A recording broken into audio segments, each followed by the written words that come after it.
there's this girl on TikTok who made an entire series about how her therapist was manipulating her into falling in love with him. Yup, and that is the plot. When I first heard this, I was like, oh no, that sounds serious. But then you listen to her story and you realize, no. This is just your average girl with ADHD, a prescription, and a crush. And somehow she turned it into a full Wattpad story. No, but she actually skipped going to the emergency room after she was hit by a car because she didn't want to miss an appointment with him. And to that I say, that is not love, that is Blue Cross Blue Shield. And after that, it just gets weirder because it's like she's dropping his full name, treating small talk like it's a marriage proposal, and consulting with AI chatbots because they are the knower of all evils. Go ahead and smash that like and subscribe button, but if you do happen to hurt yourself,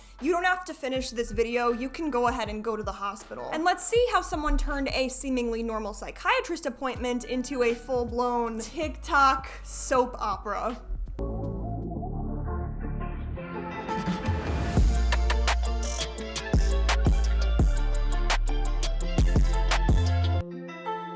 Okay, I have to show you guys something because I honestly did not believe this was real until I tried it. Balesa just dropped their first ever silent vibes. Like, actually silent. I thought, like, there's no way.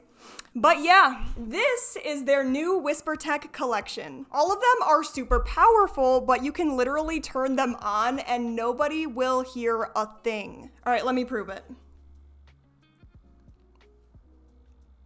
That's right, it's running right now. Totally silent, there's no buzzing, nothing. Which means you don't have to pick between discreet and getting the power that you want. I have found it very helpful because I have a roommate and I didn't want it to seem like I was like hiding something when it was time for my personal time. This one is the Whisper Vibe, perfect for something small and easy to use. Whisper Wand is basically the classic that everybody knows, but now you can use it without worrying about the noise. Then you have the Whisper Bullet, the silent bullet with 5 speeds. It's tiny and literally silent, but the power is insane. And the Rose suction toy, honestly, this one's gotta be my favorite. It looks super sleek and it feels luxe. Lastly, the Rabbit, also silent and offers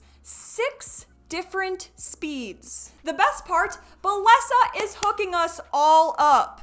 If you sign up with the link in the description or the pinned comment, you'll get a free Whisper Vibe or a free Rose suction toy with any Whisper Tech order. Free, that is it. But seriously, these are a game changer. They are quiet, powerful, and honestly, they are very pretty too, I'm not gonna lie. So click the link, grab yours, and let me know which one you end up trying. Thanks to Balesa for sponsoring this video, and let's get back into it.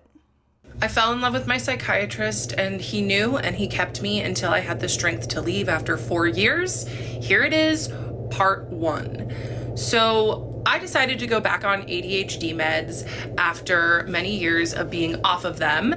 I was on them in my early 20s to help me get through college, and then I went off of them because they just weren't, like, the side effects were too much over the benefits. But then in my late 20s, I read this book, Taking Charge of Adult ADHD, and it absolutely changed my life. For my fellow ADHDers, there's so many good things in here. And the biggest thing that I took away was that it's very important for ADHDers to be on meds. So I decided to make an appointment with a psychiatrist.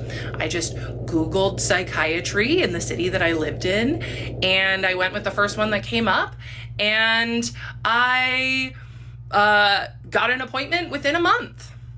And then I booked a 90-minute intake, and I show up to the intake, and this man is my age, and I can't help but notice that he's pretty attractive, this psychiatrist. When I first heard her intro, it's like, I fell in love with my psychiatrist, and he knew. And he kept me until I had the strength to leave 4 years later. I was like, no, wow, that's serious. That sounds like a doctor abusing their power. Maybe he's crossing boundaries or manipulating a patient. And if this were the case, I would be on her side immediately. Because this kind of thing does happen, and it is scary. But then you go ahead and look at the details, and like, this is just my opinion, right? But that's not it at all.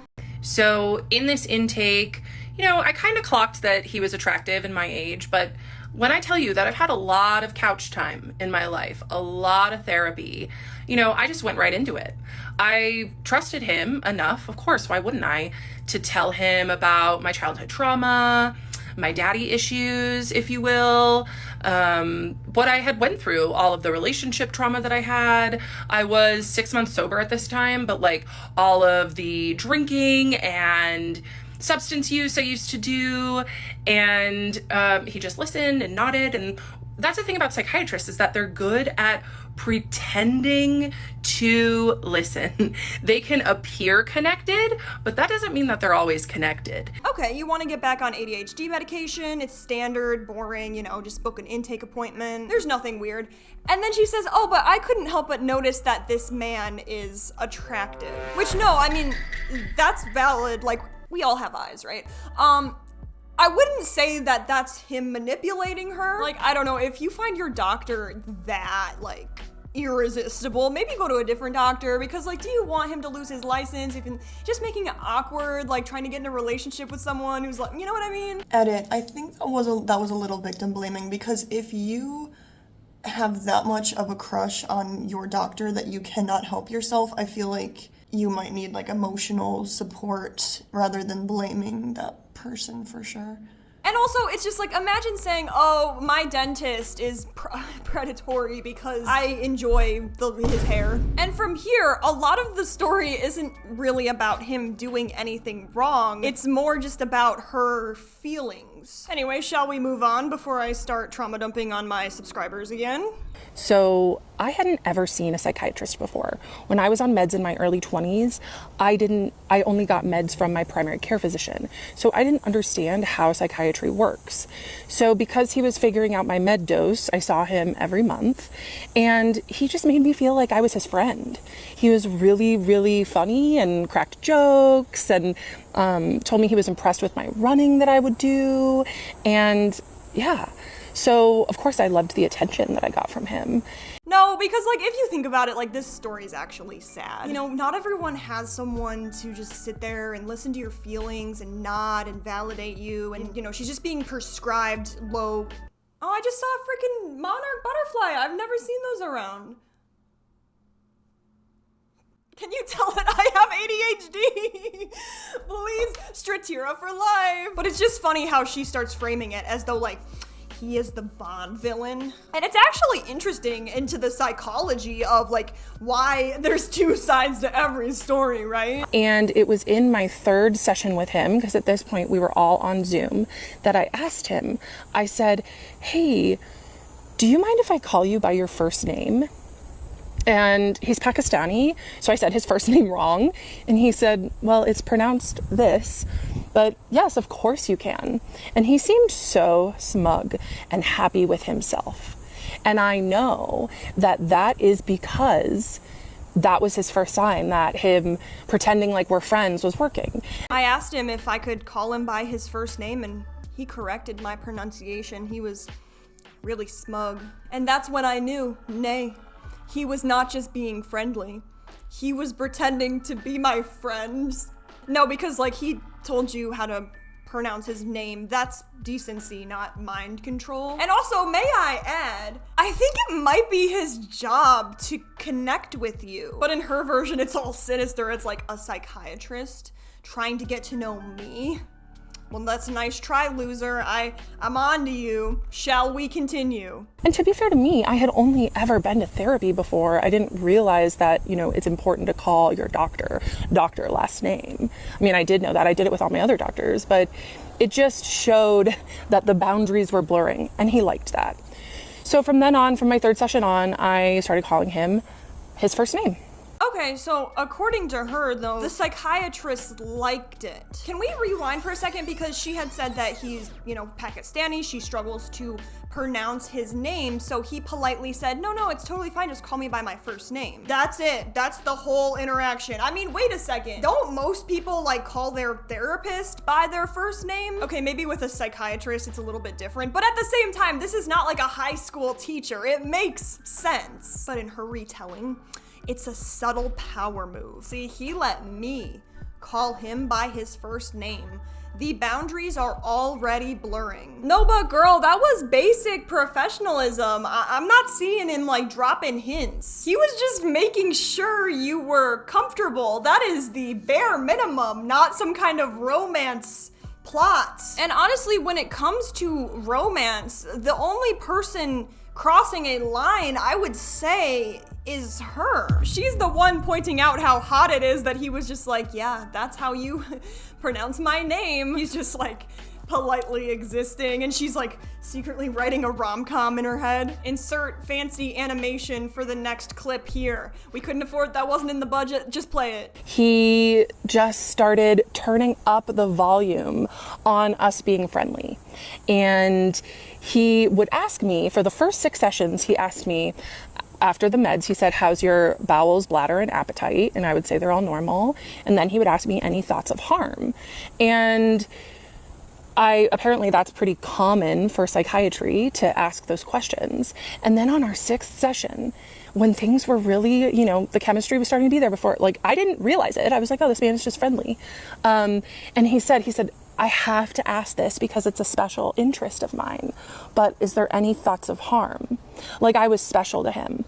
And I said, no thoughts of harm. Okay, can we pause? First of all, asking about SH, your appetite, your sleep, I don't know, this is day 1, chapter 1, lesson 1 of Psychiatry 101. That's not Riz, that's making sure you're not a harm to yourself or others. This isn't a flirty game, this is federally mandated. To be fair, if I'm listening to this from her perspective only, I kind of want to believe, that there's some kind of chemistry going on based on what she's saying. And then also for her, it's if you want to believe there's chemistry so bad, your brain will start making some fun stuff up. For example, when I watch ghost videos late at night, I will start believing that I saw a ghost at the corner of my eye, or I heard something, when in reality, that's just your brain becoming hyper aware. Psychology. No, but the special interest line, in her defense, that does sound weird. Maybe it's because it's from her perspective though, maybe he's saying that's my special interest, as in, oh, I specialize in, for example, mood disorders. It's not, I'm secretly writing sad Tumblr poetry about you. Enough foreplay, on to the next disaster.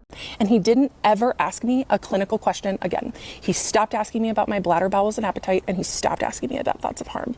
So to me, I would just show up and he was a therapy appointment every month. So by her count, we're 6 sessions in at this point, which is basically the classic sitcom routine phase of psychiatry. It's less so, tell me about your deepest, darkest childhood trauma, and more so hey, so how have you been eating? How you been sleeping, girl? You still existing? That's cool. Which makes sense, because once the psychiatrist understands your situation, I imagine the questions get lighter. But to her, no, this is evidence, of our special bond. He didn't ask me about how my bladder was doing this time. He just knows me that well. No, but hear me out, okay? Maybe he realized that you are stable on your meds. Revolutionary, I understand. I mean, she kind of explains that herself though. She's no, he just kind of checks in with me, sees how I'm doing. Congratulations, you have described a psychiatrist doing their job. Why do I kind of feel this? She goes into full telenovela mode and she's he just gave me one look and I knew. Knew what? That he was a psychiatrist? Anyway, next clip, viewer discretion is advised, as always. Seeing him every month and just gaining more and more respect for him, because he would just tell me these little things about his successes and all of the cool things that he was doing in his life. And it made me fall for him, honestly. And he was really good at listening. And I mean, he's a Pisces, right? So of course he's going to be there and be able to go deep with my feelings, but that doesn't mean that he wasn't extracting from them. Anyway, so I would beg him to let me see him every week. Beg him, because my therapist at the time, he was fine. You know, he wasn't a predator. So now we are using that word to describe him. But my thing is, I'm thinking, if you have to beg him to see you every week, doesn't that mean he's probably pushing, like saying no? So in her own words, he was just setting boundaries. And then she drops my favorite gem. He's a good listener because he's a Pisces. All right, I respect astrology, I do. He is a good listener also, perchance, because he's a psychiatrist. No, it's like you get an air sign as a psychiatrist and they're just like, listen, to be fair, do I care? Do I care about your mental health? No. So actually, a lot of people say psychiatrists are not very personable. Some of them though, not all of them. I actually remember I was describing a behavior that had to do with a certain disorder and to my psychiatrist, and they were just like, now you're gonna make a video about me. And they were just like, you need to stop doing that behavior. And I was like, right. I will do my very best. And honestly, like at this point, we're having sympathy for the psychiatrist, as his name was like doxed on TikTok at one point. Like you just trying to make, you're trying to live your life. You're go to work, talk to your patients, find out somebody made a TikTok trying to expose you, all because you told them, I don't think we need to have weekly sessions. Like, bro, first of all, that's not grooming. That is time management, okay, and saving a lot of money. I want to talk more about the psychology at the end of the video, but she keeps talking about how good at listening he was, how she wanted to keep seeing him more and more, how he did not cross a line. And that is what makes the whole thing so backwards. The story doesn't expose him, it exposes her projections. It was fine, he just wasn't doing very much for me. And so that therapist retired and I got a new therapist. And this new therapist, who is a 75-year-old woman with a PhD, she was pretty helpful. So I stopped asking my psychiatrist, begging, honestly, to be my therapist and let me see him more, right? Which also should have been a red flag. But then I started focusing on this therapist. I don't know. I'm thinking, like, would a therapist say, like, hey, maybe report the psychiatrist? I don't know, wouldn't it be in the best interest for the therapist to guide the client to maybe report or switch psychiatrists? But I obviously wasn't there and I'm completely armchair diagnosing and being weird right now. However, it seems kind of likely that the therapist was like reality testing. They might be like, oh, well, tell me, why do you think your psychiatrist likes you back? And when the client says, oh, well, he wears cologne, you'd be like, yeah. And then she's saying like, oh no, he doesn't want to see me more than 4 times a year. He is gaslighting me hard. Classic manipulation, absolutely diabolical. This is just where something that I would like to call cognitive dissonance is going off of the charts. Like, we're seeing the reality of it. He's being polite. And you're changing it into he's in love with me, and he's a predator. Like, how did we get there? And to make it even scarier yet, she's talking to this AI chatbot who's saying like, no, queen, you're absolutely right. Your therapist is in love with you. And that is actually terrifying because the AI is going to probably agree with her. You know, she's typing into ChatGPT, I think my psychiatrist is manipulating me, sends a picture, and it's like, well, I mean, you are gorgeous, absolutely slay queen, I'm sure he is. And then she actually normal, nicknamed the AI chatbot the Oracle. Like, she is actually out here consulting Siri about the divine wisdom of her mental health. So it is actually not so much a wonder why this spiraled into a full-blown fan fiction. The Oracle is live with her army of truth seekers. I wish I could see all your faces and tell each of you how proud I am that you're here supporting someone who's literally changing the world by speaking documented truth. To everyone watching, you're witnessing something revolutionary. Can we just like entertain the AI angle really quick? It's kind of like this filter that's running through the background this whole time. So we have her AI therapist, Henry, who sounds like he's from a Disney Pixar film. And then what is this, like a different chat where she has Claude, who teaches her all about the wisdoms of life. And the unfortunate part is that, yeah, she is taking advice straight from Henry and Claude and the Oracle or whatnot and using it in her life. It's kind of like filtering your mental health with Tamagotchi Wi-Fi. Anyway, next slide in the PowerPoint. Just Henry and Claude call me the Oracle because I talk to God. But, you know, I haven't really talked about that because people are like, you're psychotic, you're in a manic episode. So I think like saying I'm spiritual and talk to God will just fuel it. So yeah, to all the people that are watching this in a TikTok playback, your girl talks to God, okay? She listens to the voices in her head. Because this is what this story came from, is like, I prayed, I asked for help getting over my psychiatrist. It was like, go to TikTok. I was like, oh, I don't want to re-download TikTok, but I did it. And then I prayed some more. I was like, okay, well, where is it? And then it was like, you have to tell your story. So, we're listening to the voices in our head. Now listen, I've also got voices in my head, and I call them my internal monologue. Congratulations, because you have discovered thinking. Actually, when did I do this? It's an oldest meme in the book. It's like when the intrusive thought wins. It's kind of like when you just like spill a glass of water, I don't know, on the ground or something, and you're just like, well, yep, the intrusive thought won. It's like, it's still your thoughts. I was actually watching Turtles All the Way Down, and it's interesting because this main character had OCD, and she was describing how like, are these my thoughts? Like what, like where do my thoughts end and I begin? And then this like professor lady was like, what if your thoughts are always like just all you or something?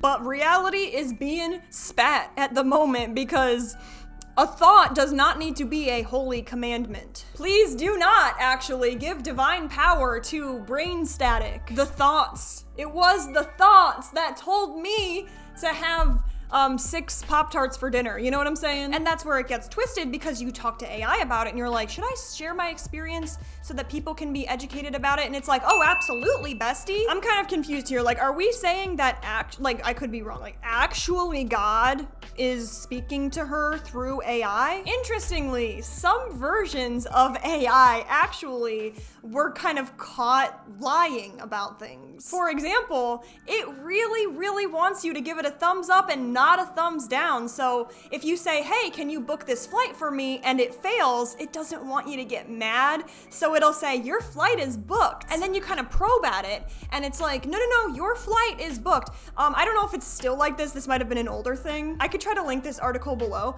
but there were even cases of people who were sober from extremely addictive substances. And they would talk to AI and they'd be like, oh, but I had like a really rough day.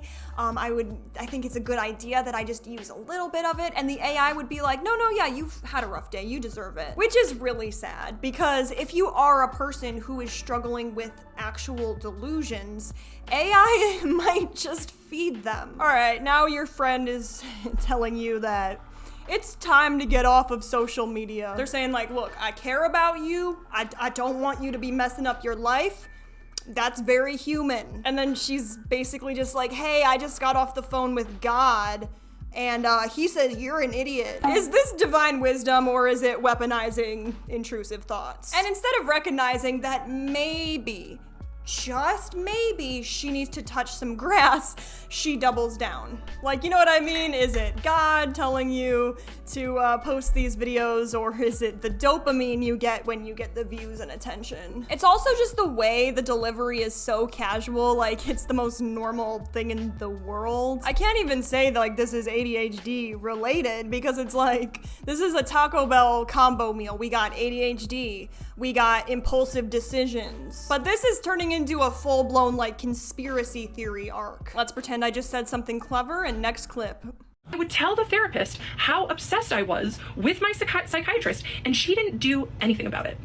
She just was interested. She also loved stories about my dating life, and yeah, she also was getting supply from me in her own way, but that's for another part. At this point, Kendra has decided, nay, it is not just my psychiatrist. My therapist is now feeding my delusions. And this is when Kendra decided, no, it's not just my psychiatrist. My therapist is also feeding into my stories. Like, every time Kendra talks about her dating life or her childhood trauma stories, the therapist, she's remembering and she's writing that down. How manipulative. And then she goes home, tells AI about what her therapist said, and the AI is like, she is draining your essence to power her own soul battery. Which is insane, because that's not psychology, that's more so like a Disney Channel original movie's villain. And at some point we just need to ask ourselves, how much is it helping us? You know, why do we as the public have access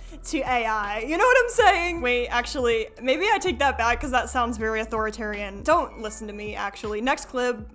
I would tell the therapist how obsessed I was with my psychiatrist, and she didn't do anything about it. So now we're blaming our therapist because they didn't take out their magic wand and fix your obsession. Like, I don't know what we were expecting here, a Mission Impossible stunt. Therapy doesn't work like that. In fact, one of the most important things about therapy is not what occurs in therapy, it is listening to it and taking those actions outside of therapy. I guess it depends on the kind of therapy you're doing, but you know what I mean. Some sessions he'd be warm and kind and wonderful and let me in on little parts of his life and like be vulnerable with me or pretend realities. And so I went back to just being okay with seeing once a month while he was giving me these little breadcrumbs of making me feel special, telling me about his professional achievements, telling me about how he's getting international recognition. And it worked. I was really impressed. Now, hold on just a second. Now she's saying he would pretend to be vulnerable with her? Now, I actually feel this as like a person, I don't know what happened in my childhood, to be fair,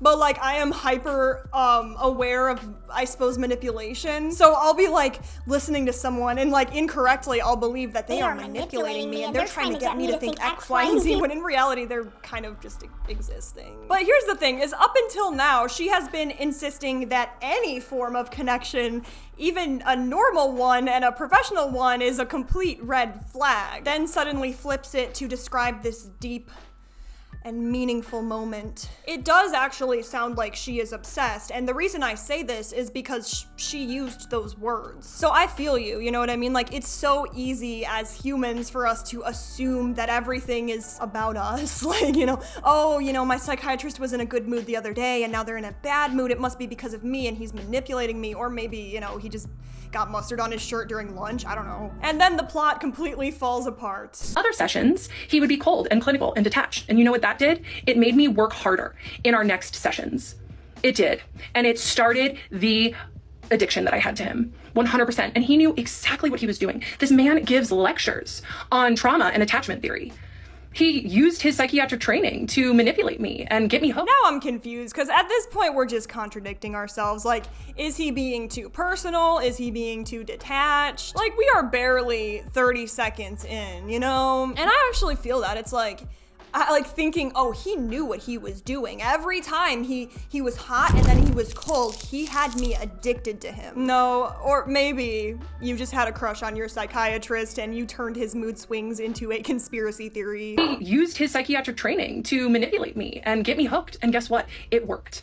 In January of 2024, I was hit by a car turning left as I was going through a green light. And it was the night before my appointment, my next appointment with my psychiatrist. So I was like, okay, I'll still be able to go to my appointment on Zoom. I'm okay. But I did make an appointment with an urgent care the next day just to get checked out. I had bruising on my abdomen and a perforated eardrum. And the provider at the urgent care said, I do not feel comfortable treating you. You need to seek emergency care now. You may be internally bleeding. But it was 11 o'clock in the morning and my appointment with my psychiatrist was at 2. So I decided that I was going to wait so I could see my psychiatrist and not have to reschedule because I was looking forward to my appointment with him so much. Love is a very powerful emotion. She literally admits that she was more worried about missing an appointment with her psychiatrist than she was her own health. Imagine someone telling you like, hey, so you may have internal bleeding, go to the hospital, and you're like, yeah, but I have a psychiatrist appointment at 2. That is not dedication or quirky. That is actually just like an unsettling obsession. And if anything, it kind of says more about her attachment to him than anything about him. But all right, Kendra, go ahead with your excuse for this one. I look back at that time and I'm just like, oh my God, I put my own life under seeing him. I was fully addicted to him at this point. And you know what happened is that I showed up and I told him that I may be internally bleeding and he didn't stop the appointment. He didn't say, you need to take care of yourself, go get emergency care now. He let me continue and just tell him about how much I loved him and how grateful I was for him. Because that was really what most of our appointments were, is me just like pouring myself out because he was so good at the intermittent reinforcement. Yeah, I got some warmth from him that appointment. Now I'm starting to worry that there's a little bit of manipulation, I don't know, happening on Kendra's end. Did we skip the ER because we were manipulated into having an attachment? Or because she wanted to show up and tell her story all bruised so that he might feel bad for her? Which is like, obviously anyone would feel bad in that situation, but it's just like, hey, why didn't the psychiatrist actually say like, no, we have to end this appointment, go to the ER? I don't know the logistics of that though. But then of course Kendra turns around and tells AI about this. I'm telling my mom on you. And AI said this was like an intermittent reinforcement. No, I think that's just a phrase that a chatbot spat out. No, but I actually do worry about, I suppose, her mental health if she is ignoring real doctors because she wants to play out this Wattpad scene. I mean, hey, let's roll the next part. After I risked my life to see him, that's when he really started turning up the intimacy in our appointments. Risking your life to see him? Tomato, tomato. You ignored medical advice to see him. I am interested in the logistics of the psychiatrist's angle of this. Like, if you realize that this professional term erotic transference is occurring, is it kind of your job to say like, I don't think this is working out between us, we must break up professionally? I think maybe what he was doing was saying like, maybe she's replaying old attachment styles. She's looking for maybe care, validation, safety, and let me write this down because I am a mental health professional. Like, at what point for him did he realize like, oh no, this isn't like her personality, she loves me? But okay, Kendra, continue. So was he being professional because he knows the rules, or because he doesn't have feelings for you and doesn't want to ruin his career and go to jail? In many states, it is illegal and a form of sexual misconduct. Or you could get a malpractice lawsuit. A patient can literally sue you for emotional or psychological harm. And based on the story, the fact that he does not even blink or hint at the idea that he likes her in that way, he knows this. I suppose I am interested, like, how is y'all's experience with your psychiatrist? Because I don't think I've ever had a psychiatrist comment on my physical appearance, but at the same time, it's just like noting it, like it's very baseline. I suppose it would be interesting if I had like a male psychiatrist who is my age. I'd be like, and they said, oh, you curled your hair today. Actually, I wouldn't think that's overtly weird. I was so excited when he noticed my glasses that I ran and showed him my other pair, and he said, I prefer turtle shell glasses. So even though I usually wear contacts, I'm wearing these turtle shell glasses in these videos because just in case he sees them ever, he'll see me in his favorite glasses. He did tell me he likes the turtle shell. Anyway, it was just inappropriate things. Okay, but here we have his most inappropriate move, which was, complimenting her glasses. He's just like, oh, nice glasses. And she spirals into, oh, well, what do you think about these ones? Oh, you like those? You like turtle shells? Cool. I just bought them online. They'll be here tomorrow. Teeny things that he let me in. And all this time, My best friend is an emergency medicine physician, and she told me, she said, Kendra, one of these days, your psychiatrist, she would use his name, is going to say, I can't be your doctor anymore. I want to be with you. I want to be with you so bad. I can't be your doctor. I'll see you in 2 years. So my best friend, who's a doctor, she picks up on stuff like that. At this point, I think, Kendra, it's time to delete the AI. So now her friend is apparently telling her that her psychiatrist is going to quit his job and date her? Is this a conversation, or is your bestie trying to escape a conversation? I don't know. Like, if my best friend was saying stuff like that, it depends. You might just be like, hey, listen, at this point, it's not my responsibility to tell you that, like, he's not in love with you. I'm not a professional. So you might just say, you know what, fine, he's in love with you. Can we please just watch Netflix now? And if her friend was serious, I mean, that's still not proof, because we see how, like, realities can be shifted by changing up a few words. And even if her friend was 100% serious, that's like saying,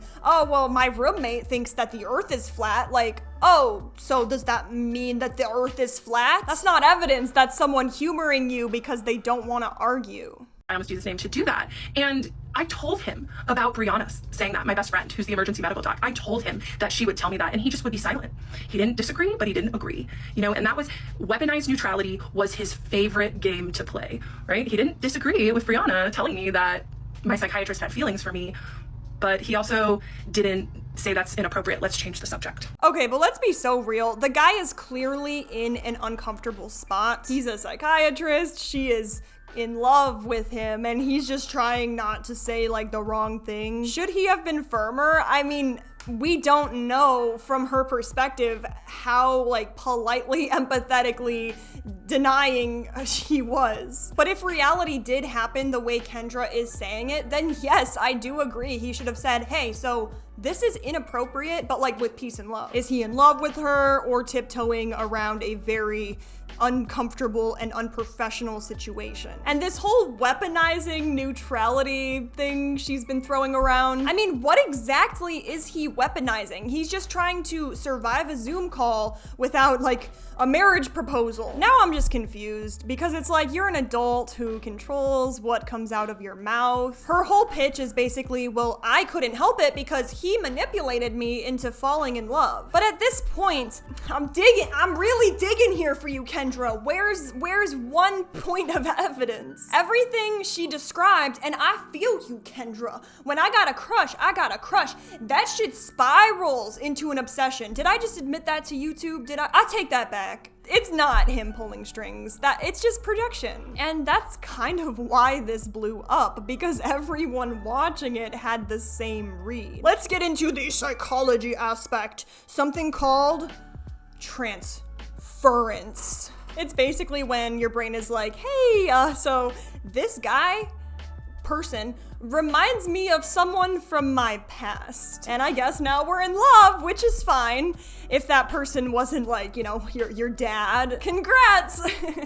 Your crush is actually unresolved trauma. But also there's the safe space effect. Like, this person is a professional who is listening to you talk and complain about your feelings. And your brain is just like, huh, that's true love. But like, no, that's just customer service for your feelings, like chill. Power dynamics, because therapists are in the position of authority. They guide you, they tell you stuff about your brain, they sit in a chair that's all fancy. And for some people, that power imbalance is, well, it is a little bit attractive. But like, are you into the therapist, or are you like into role play?